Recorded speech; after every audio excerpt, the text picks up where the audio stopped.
What's happening, guys? Back again, and this time with the Bushmaster ACR.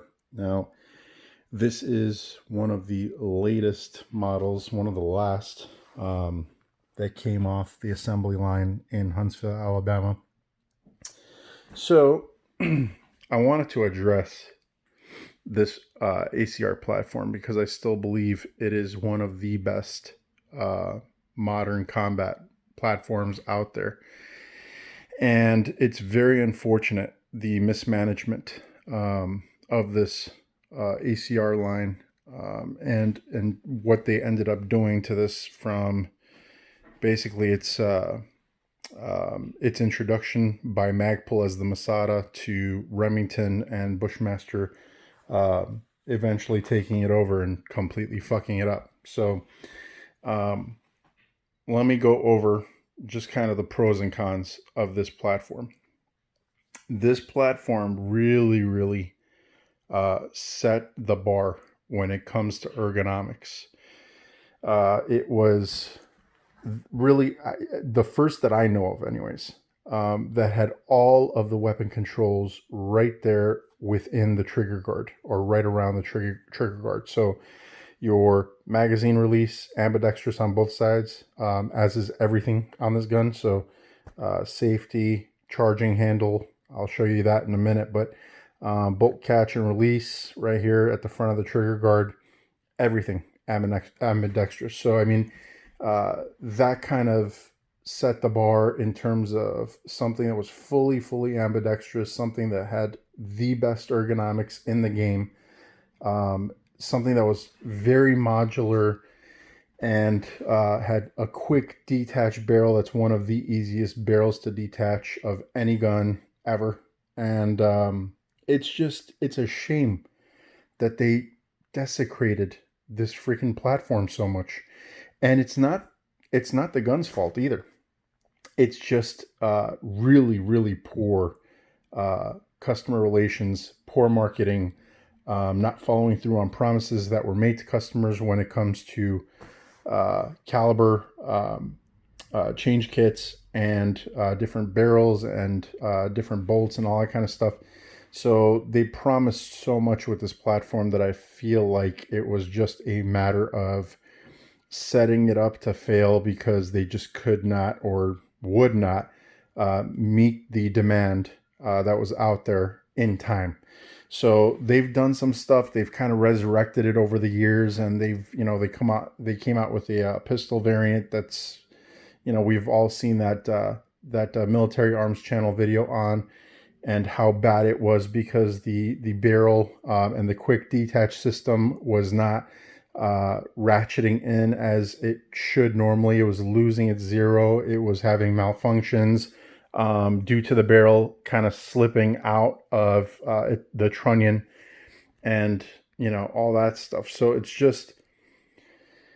really is a shame. However, whatever the problem was with the version that was on the military arms channel, they seem to have fixed it, because on this model, this barrel ratchets down perfectly fine, just like the old models did. He also mentioned that these little hex screws that are buried into the upper were coming loose and just kind of backing themselves out. These are super tight. They haven't moved at all. They mentioned little things like, these screws on the safeties doing the same thing. I have not seen any of that on this particular model. I've owned it for probably about 6 or 7 months now, and I've had no problems with it. Now, with that being said, it's a phenomenal. I mean, the quality of these things is absolutely, it's incredible. All right, for what you used to be able to pay for these, that APC 223 is awfully freaking close when it comes to fit and finish, the smoothness of the action and the bolt, the way it slides so smoothly, like it's running on glass or on bearings. I mean, there's just so much that can be said about the overall finish on these. The Coyote Cerakote that's on here is flawless.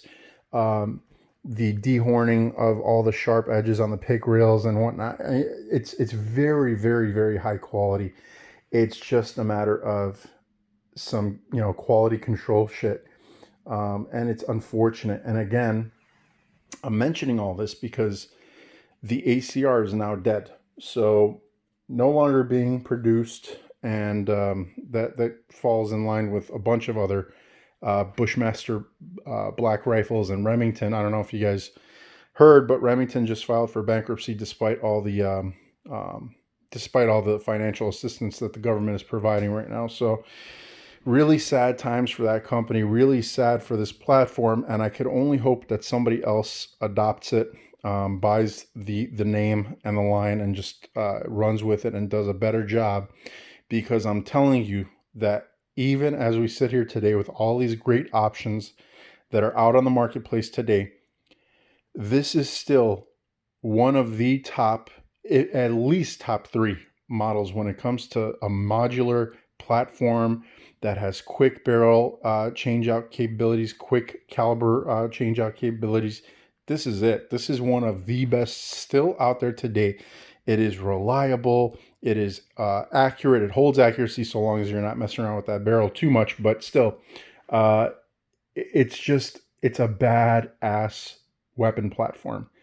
And it is one that still deserves to live on and deserves a better caretaker, so to speak, to make sure that it's being properly sold and marketed, and that their customer service is going to be better than what Bushmaster and Remington were offering.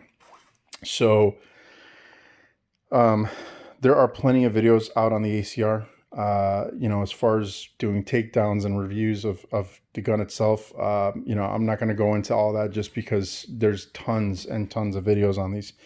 I just wanted to make a point that if you are buying one of the newer model, Huntington, Alabama versions of this gun, and you are worried that it's going to have any of the issues that were mentioned on the Military Arms channel, so long as it's something that was built within, I would say, the last 10 to 12 months, you should be okay. I don't know if it was just maybe on the pistol lineup that they were having those issues. This is obviously the full 16-inch rifle. But again, don't let it deter you from buying one. If you see one out on the market right now, they're very rare. So I know Gunbroker doesn't have any available anymore.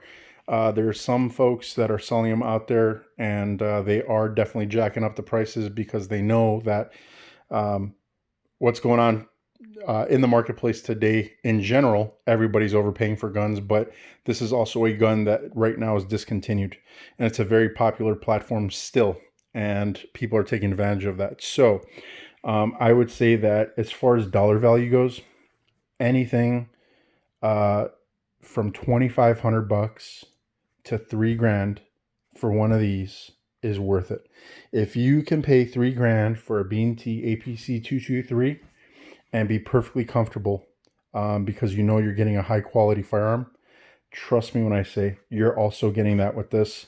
I know, like I said, the bad reputation that Bushmaster and Remington have earned themselves.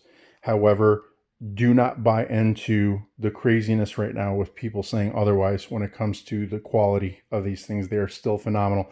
And even the problems that were noted on the Military Arms channel are small enough to where they got them taken care of, at least from what I can see so far. So just kind of, putting some just some stuff to rest about the XCR or the ACR platform. I'm sorry, I'm about to do an XCR video at the end of the week, so we'll get into that too, and how the XCR is in my opinion, probably the only gun that has better ergonomics than this one. So we'll get into that gun later this week. But if you have any questions on the ACR, and if you are curious about, serial numbers and which ones you want to stay away from and whatnot, definitely list it in the comment section. I'll try to get back to you guys. I'm not exactly sure. I could show you that. That right there is number 560 of the CMP serial lineup. So as long as you're getting something around that range, you should be all right, because like I said, no problems with this one. So until next time, guys, everybody take care. Please like, comment, and subscribe if you enjoy this content. Thanks.